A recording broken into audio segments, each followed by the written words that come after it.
തൈരിൻ്റെ consistency നിങ്ങൾ ശ്രദ്ധിച്ചിട്ടുണ്ടോ? വല്ലാത്ത തിക്കാണ് അല്ലേ?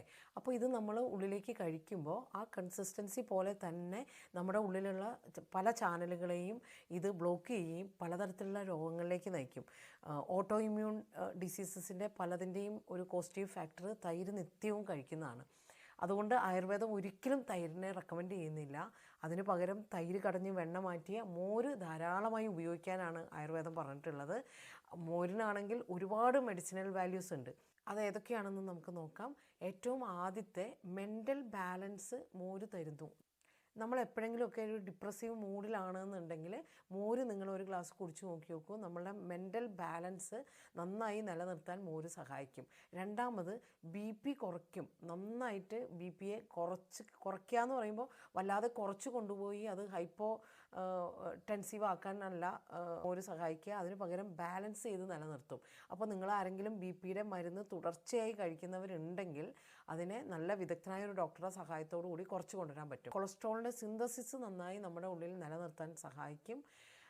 അപ്പോൾ നമുക്ക് നല്ല കൊളസ്ട്രോൾ കൂട്ടാനും അതേപോലെ ചീത്ത കൊളസ്ട്രോളിനെ ഒഴിവാക്കാനും ഈ മോര് സഹായിക്കും. അതിനുവേണ്ടി മോരിൻ്റെ കൂടെ ഒരു 2 തണ്ട് കറിവേപ്പില നന്നായി വൃത്തിയായി കഴുകി ഇതിൻ്റെ കൂടെ ചേർത്ത് അരച്ച് അല്പം ഇന്ദുപ്പ് ചേർത്ത് തുടർച്ചയായിട്ട് ഒരു 7 ദിവസം തുടർച്ചയായിട്ട് കഴിക്കുക. പിന്നെ 2-3 ദിവസം നിങ്ങൾ ഇത് ഉപേക്ഷിക്കുക. പിന്നെയും 7 ദിവസം തുടരുക. അങ്ങനെ തുടർച്ചയായി കഴിച്ചിട്ടുണ്ടെങ്കിൽ നമ്മുടെ കൊളസ്ട്രോൾ ലെവൽ നന്നായി ബാലൻസ്ഡാക്കി നിലനിർത്താൻ സഹായിക്കും. ഡൈജസ്റ്റീവ് സിസ്റ്റത്തിൻ്റെ മുഴുവൻ പ്രവർത്തനങ്ങൾക്കും മോര് നന്നായി സഹായിക്കും. തൈര് പ്രോബയോട്ടിക്കാണ്. തൈര് ധാരാളം കഴിക്കണം എന്നൊക്കെയാണ് നമ്മൾ കേട്ടിട്ടുള്ളത്. പക്ഷേ ശരിക്കും പറഞ്ഞു കഴിഞ്ഞാൽ തൈര് കടയുമ്പോഴോ ഒന്നും ഈ പ്രോബയോട്ടിക് ആ ഒരു അവസ്ഥയുണ്ടല്ലോ, നല്ല ലൈവ് ബാക്ടീരിയ ഉണ്ട് എന്ന് പറയുന്ന ആ ഒരു അവസ്ഥ അതൊരിക്കലും മാറിപ്പോകുന്നില്ല. അത് നമുക്ക് ഒന്നും കൂടി ഗുണകരമായി മാറുകയാണ് ചെയ്യുന്നത്. നമ്മുടെ ഉള്ളിലൊരു മഹാവൈദ്യൻ എപ്പോഴും ആക്റ്റീവായിട്ട് ഇരിക്കുന്നുണ്ടെന്ന് നിങ്ങൾക്ക് ആർക്കെങ്കിലും അറിയോ? നമ്മളെല്ലാം ഇത് മറന്നുപോയിട്ടാണ്, നമ്മളുടെ ശ്രദ്ധ അതിലേക്ക് വരാത്തത് കൊണ്ടാണ്. ഇതിൻ്റെ പേരാണ് ഇമ്മ്യൂൺ മെക്കാനിസം അല്ലെങ്കിൽ ഇമ്മ്യൂൺ സിസ്റ്റം, രോഗപ്രതിരോധ വ്യവസ്ഥ എന്ന് പറയുന്നത്. ഈ സിസ്റ്റത്തിനെ നന്നായി ബൂസ്റ്റപ്പ് ചെയ്യാനും അതിനെ നന്നായി നിലനിർത്താനും മോര് നമ്മളെ സഹായിക്കും.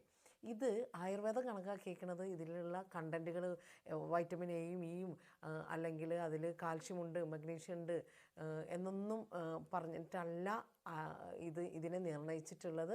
ഇത് ദഹനപചന വ്യവസ്ഥകൾക്ക് ശേഷം ഏറ്റവും സൂക്ഷ്മമായി ആവുന്ന ഊർജത്തിൻ്റെ ഒരവസ്ഥയുണ്ടല്ലോ, ആ അവസ്ഥയിൽ നിന്നുകൊണ്ട് മോര് എങ്ങനെയൊക്കെയാണ് ഹെൽപ്പ് ചെയ്യുന്നതെന്നാണ് ആയുർവേദം പറഞ്ഞിട്ടുള്ളത്. ഇതിനെക്കുറിച്ച് നല്ലൊരു ഡീറ്റെയിൽഡ് വീഡിയോ ഞാൻ ചെയ്യുന്നുണ്ട്, അത് നിങ്ങൾ നോക്കുമല്ലോ.